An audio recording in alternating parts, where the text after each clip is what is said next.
وہی آسمانوں اور زمین کا پیدا کرنے والا ہے، اس کی اولاد کہاں سے ہو جبکہ اس کی بیوی ہی نہیں؟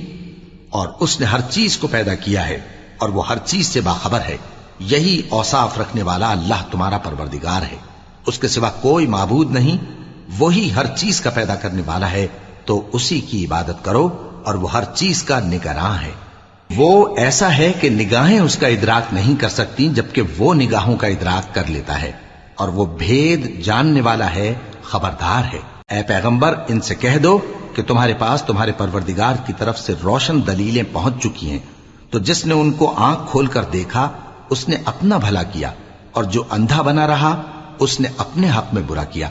اور میں تمہارا نگہبان نہیں ہوں۔ اور ہم اسی طرح اپنی آیتیں پھیر پھیر کر بیان کرتے ہیں تاکہ کافر یہ نہ کہیں کہ تم یہ باتیں اہل کتاب سے سیکھے ہوئے ہو، اور تاکہ ہم سمجھنے والے لوگوں کے لیے تشریح کر دیں۔ اور جو حکم تمہارے پروردگار کی طرف سے تمہارے پاس آتا ہے اسی کی پیروی کرو،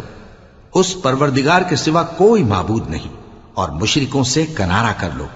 اور اگر اللہ چاہتا تو یہ لوگ شرک نہ کرتے، اور اے پیغمبر، ہم نے تم کو ان پر نگہبان مقرر نہیں کیا اور نہ تم ان کے داروغہ ہو۔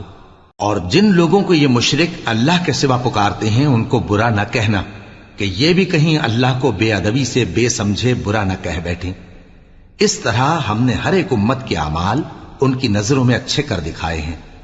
پھر ان کو اپنے پروردگار کی طرف لوٹ کر جانا ہے، تب وہ ان کو بتائے گا کہ وہ کیا کیا کیا کرتے تھے۔ اور یہ لوگ اللہ کی سخت سخت قسمیں کھاتے ہیں کہ اگر ان کے پاس کوئی نشانی آئے تو اس پر ضرور ایمان لے آئیں گے۔ کہہ دو کہ نشانیاں تو سب اللہ ہی کے پاس ہیں، اور مومنوں تمہیں کیا معلوم ہے، یہ تو ایسے بدبخت ہیں کہ ان کے پاس نشانیاں آ بھی جائیں تب بھی ایمان نہ لائیں، اور ہم ان کے دلوں اور آنکھوں کو الٹ دیں گے، تو جیسے یہ اس قرآن پر پہلی دفعہ ایمان نہیں لائے ویسے پھر نہ لائیں گے، اور ہم ان کو چھوڑ دیں گے کہ اپنی سرکشی میں بہکتے رہیں۔